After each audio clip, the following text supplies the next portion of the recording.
ओमोक के जंगलों पर धुंध का पर्दा उठता गिरता रहता है। यहाँ गूंज रही हैं सारस की आवाजें और उनके बीच दुनिया की सबसे डरावनी बिल्ली आइबेरियन लिंक्स की दहाड़ एक दहशत पैदा करती है।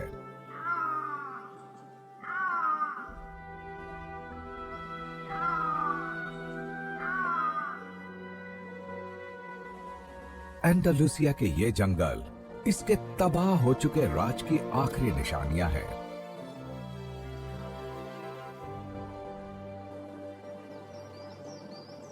सर्दियां अब खत्म हो रही हैं और ये इनके मिलन का मौसम है।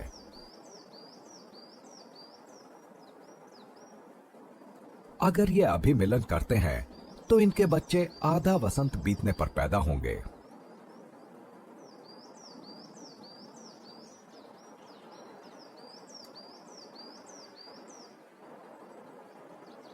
ये जंगल में बचे लिंक्स के आखिरी जोड़ों में से एक है। ये कुछ हफ्तों तक एक साथ रहेंगे और मिलन करते रहेंगे।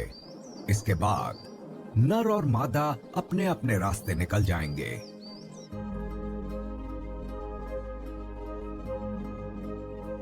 एंडालुसिया में वसंत जल्दी आ जाता है। फरवरी या मार्च में जंगल खिल उठता है।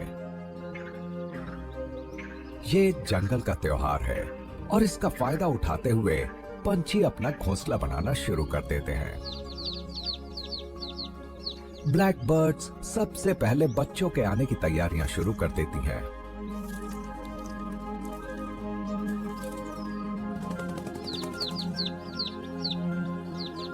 मार्च के आखिर तक तो इनके कुछ चूजे खासे बड़े भी हो जाते हैं।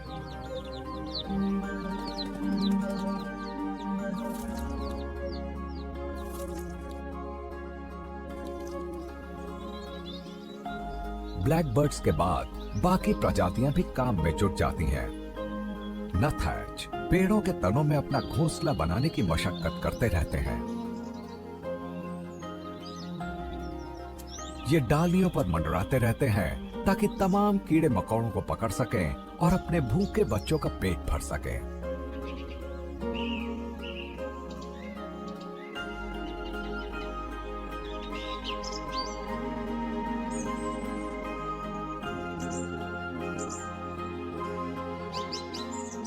शिकार के लिए की गई इनकी मेहनत से ओक के इन पेड़ों को कई परजीवियों से छुटकारा मिल जाता है।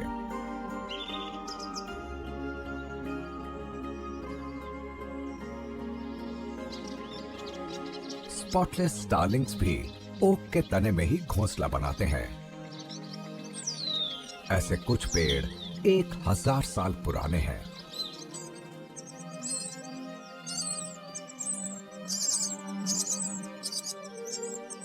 ओक की ये शाखाएं और तने किसी शहरी इमारत की तरह हैं, जहां दर्जनों प्रजातियों के जीव रहते हैं और बच्चे भी पैदा करते हैं।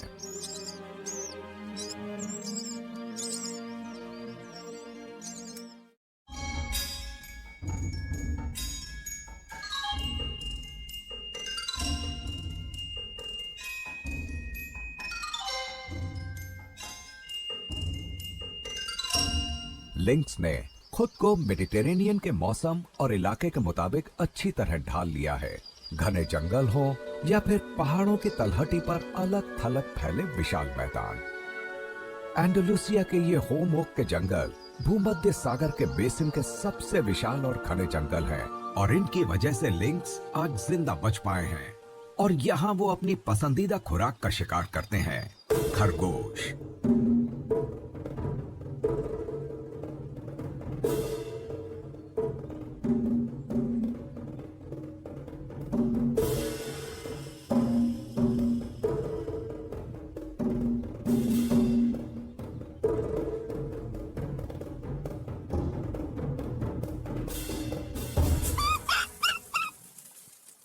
आइबेरियन लिंक्स सिर्फ खरगोश को ही खाते हैं, बस।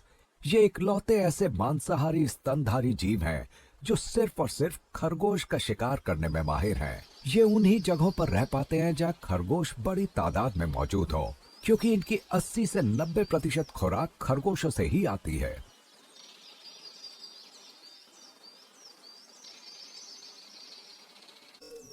ये इन जंगलों में बड़े मजे से रहते हैं। दिन में ये सूखे ओक के पेड़ों के तनों के बीच छिपे रहते हैं। शाम घिरते ही ये कीड़ों और नन्हे वर्टिब्रेट्स की तलाश में निकल पड़ते हैं, जिसमें का जंगल सूखता ही चला जा रहा है।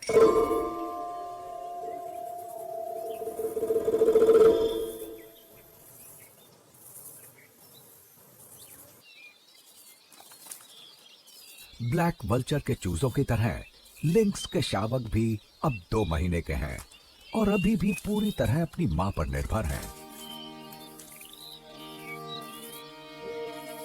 ये वक्त है जंगल में रहने के लिए चुस्त दुरुस्त, फुर्तीला और चौकन्ना बनने का।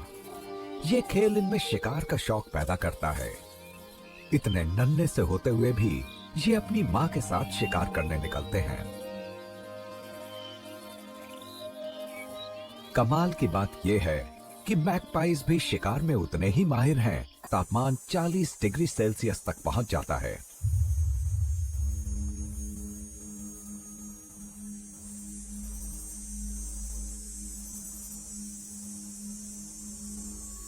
गिद्ध का ये चूजा ना तो भाग सकता है और ना ही छिप सकता है।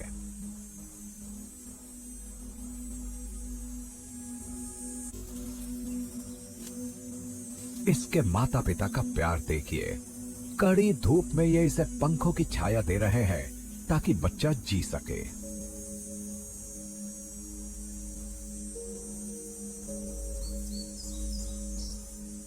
पर कभी कभी माता पिता भी गिद्ध के बच्चों की जिंदगी बचा नहीं पाते।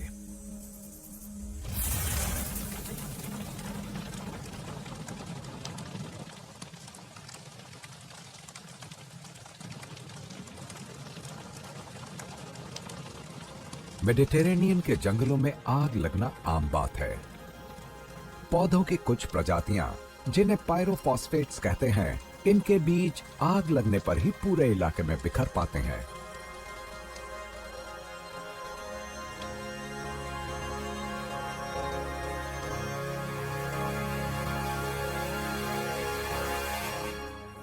जब आग लगती है तो ब्लैक वल्चर के बच्चे अपने घोंसलों में बेबस पड़े रह जाते हैं।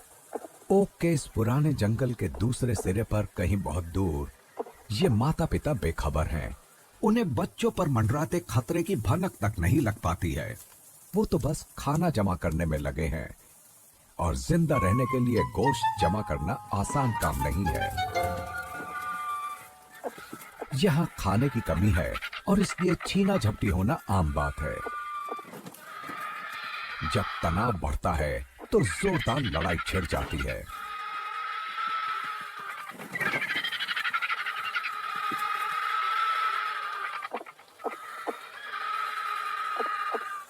अपने विशाल आकार और ताकत की वजह से ब्लैक वल्चर्स दूसरे मुर्दाखोर जीवों पर अपना दबदबा कायम रख पाते हैं।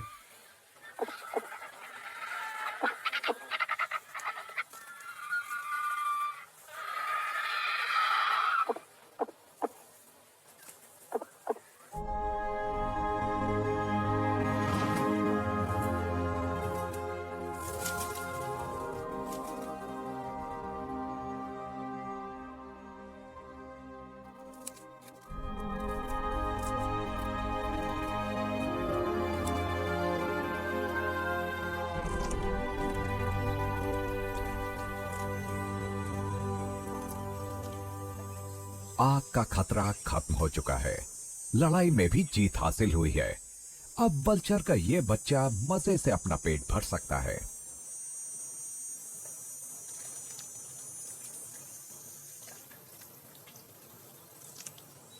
कुछ ही हफ्तों में ये होम ओक के इन जंगलों पर उड़ने लगेगा जहां ये पैदा हुआ था।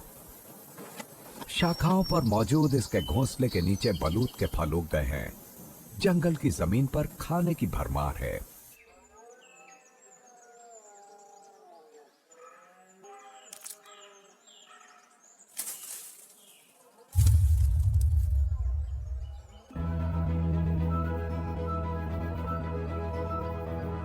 फिर से बादल घिर आए हैं, यानी पतझड़ आ रहा है। ओक के इन जंगलों में एक नई आवाज गूंज रही है।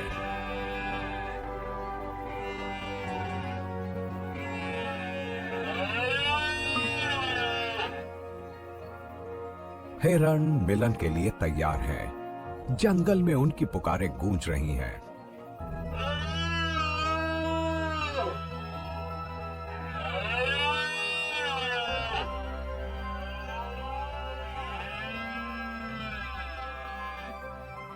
नर अपने हरम में जमा हो जाते हैं। ये चुनौती देने वालों से जोरदार लड़ाइयां करते हैं और अपने हरम की हिफाजत करते हैं।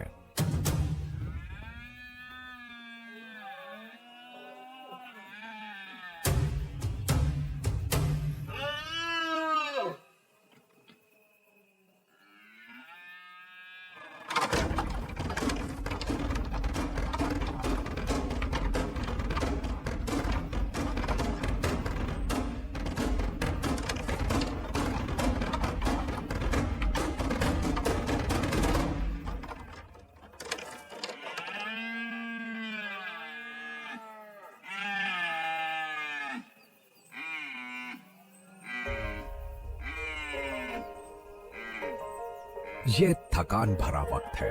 बलूत के फल ही इन्हें फिर से नई ताकत दे सकते हैं।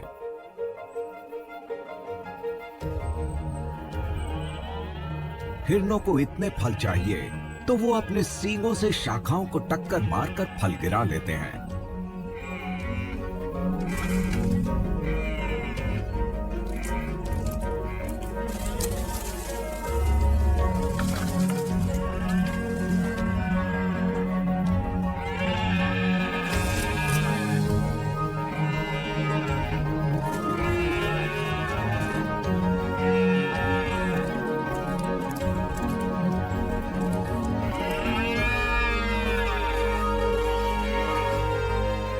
अब तापमान गिर रहा है और ओक के इस जंगल में नए बाशिंदे घर बना रहे हैं।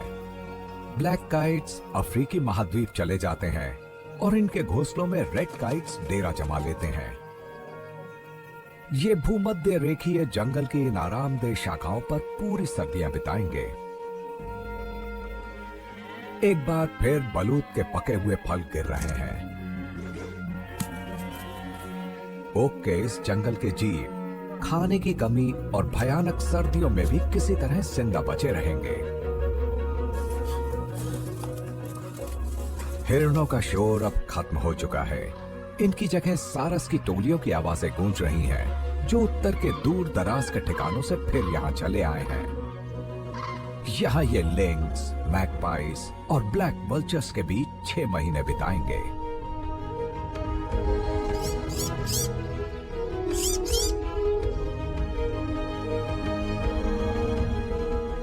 धरती के सबसे विविध और हरे भरे जंगल, और इन जंगलों की जान है ये जीव।